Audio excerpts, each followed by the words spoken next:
Hi everybody, and thank you for watching my video, the Ketogenic Fasting Project number 30.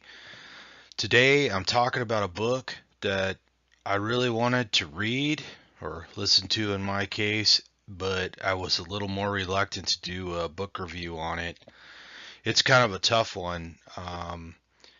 The biggest problem with it is that it's already controversial like you wouldn't believe. So it's one thing to sit down and read the book, and you're going to probably raise an eyebrow or two when you're reading some of the conclusions in the book. But then as soon as you start talking to people about it, or you start looking it up, looking up reviews or critiques of it, you basically entered a war zone. So the author, at least one of the authors, is notorious for taking people to task online who criticize the book. So, most notably, there is an author who wrote a critique about it who was essentially unknown and wrote a critique on her blog, and then kind of got catapulted into notoriety by the experience. So that's kind of what led me to into reading her other book, Death by Food Pyramid.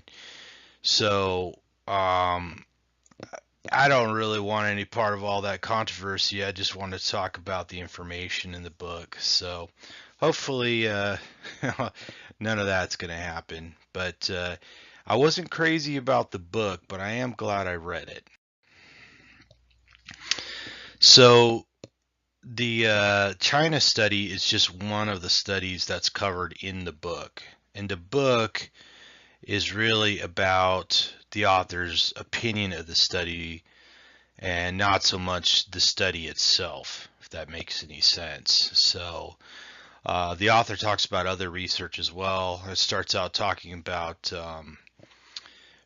injecting aflatoxin into rats to figure out why kids were getting liver cancer. So some of the conclusions, I don't think really hold up to the level of scrutiny that people are used to now. Maybe when it first came out, it was a little easier to pass, but I think most people are going to be kind of skeptical of some of the conclusions. I know when I'm reading it, I'm thinking, those are some interesting results, and really what they kind of suggest a direction to do more research in, but the type of correlation that you see really doesn't lend itself to causation at all. So, but it's a good read, and it's interesting to know more, or to know in detail what type of studies have been done and what was found out.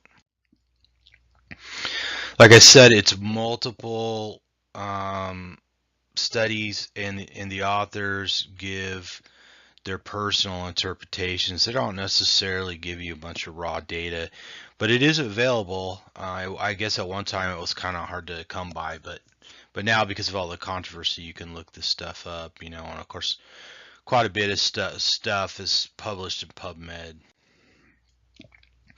You get the impression that the author, or at least one of the authors, is just basically anti-animal protein and anti-animal fat, but primarily anti-animal protein. So you get a lot of online comments that, well, this is all true because the guy was a cattle rancher, or he was a dairy farmer, or whatever.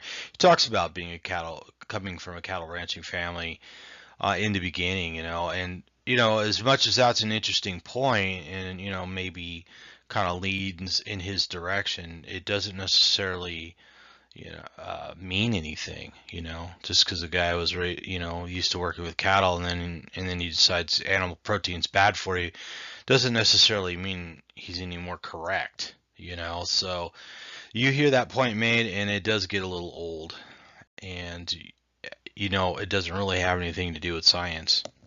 So that's something to be aware of. A lot of it does seem oversimplified. A lot of the tests, you realize there's no controls. whether you're talking about the people who live in a rural China versus people, elsewhere, you don't really know everything they're eating, and in the case of the children that were getting liver cancer from the aflatoxin, it's just assumed that the more affluent kids were getting more liver cancer because they ate more animal protein. But there's, again, the study certainly doesn't prove that. It's just one of the possibilities, but the author just kind of latches on to it. So if you want to get a really thorough dressing down, just go on YouTube and look up the videos from Denise Menger when she just kind of takes it apart.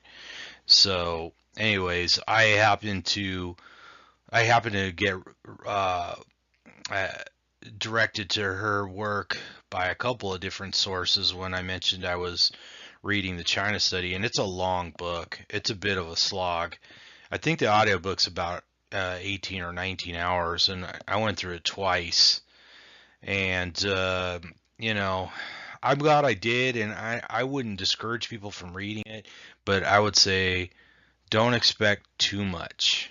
You're going to hear about the rat studies and the diet studies, and you're just, if you come from a low carb, ketogenic, carnivore background, any of that kind of stuff, even just an anti-processed food background, you're gonna raise your eyebrows to it, because these rats, they might get controlled amounts of protein after they've been injected with aflatoxin, but the rest of their diet's primarily made up of something like rat chow, which is mostly processed carbohydrates. And then the type of protein they give the rats is casein from milk, most likely casein A1 from Holsteins. And that in itself is suspect. And you got to ask yourself, how much milk cow milk do rats eat?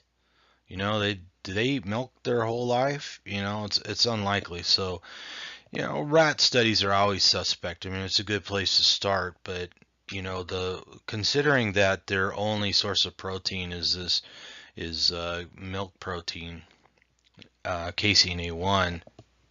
You gotta wonder, is that really comparable to eating chicken, pork, and beef and everything else? Because it is a different source of protein. So, anyways, there's a lot of little problems like that with every single study, it seems like. I think the information is worth hearing, but you're not going to really find any direct evidence that animal protein causes cancer or heart disease or diabetes. You hear people say that animal fat causes diabetes because the fat clogs up the insulin receptors on the cells, but I don't believe that either, and they don't even mention that in the China study, as far as I know. So, as far as cancer, they didn't really get into it too much, but there are concerns about the TOR receptor, or the mTOR, uh, you know, increasing uh, the likelihood of cancer. But again, nobody's been able to really demonstrate that in a study, so it's just a suspicion. So, and of course, I've talked at length about the problem with the heart disease. Saturated fat and cholesterol don't cause your heart to clog.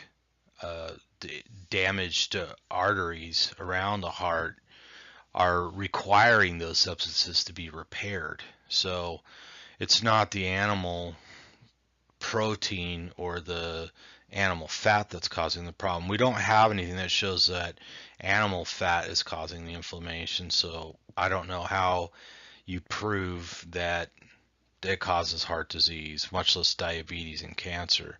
So maybe studies in the future will, but they're not really in the China study. So the author, he basically is advocating for a whole food, plant-based diet. Pretty much his only answer. You know, he talks about how meat causes all the problems like diabetes, but he never mentions the Warburg effect. So I don't know. You know, it seems a little short-sighted and heavily biased, but it's kind of a cornerstone book.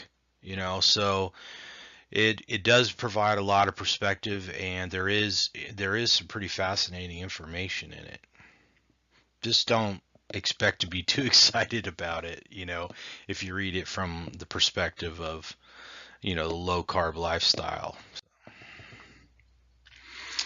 So it's also, there isn't a whole lot of discussion about the impacts of autoimmune disease or lectins or anything else like that. So that's another thing. I think that, you know, there's not going to be one book that discusses everything, but I think more and more we're going to be leaning that way in the future. There's going to be more and more books that encompass more of these angles from nutritional standpoint, especially since we get more genetic background on people in the future. You know, that we'll have a better idea of genetically what type of foods are probably the most compatible.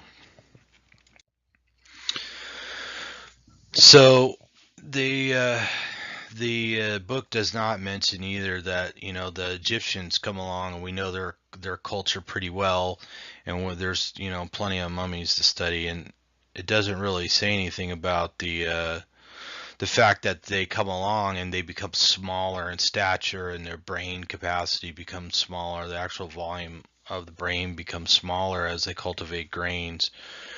So and we don't really we, it doesn't really cover anything to do with the impact of eating too much fruit.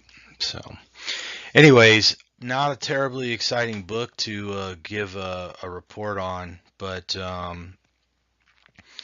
I did it and I read it twice, put a lot of time into it, and I think people should consider the information in it. Just don't expect to be blown away with the objectivity of it. But I'd like to ask everybody to please subscribe to my YouTube channel, and I'd like to thank you for watching once again, and I sincerely hope this helps somebody out there.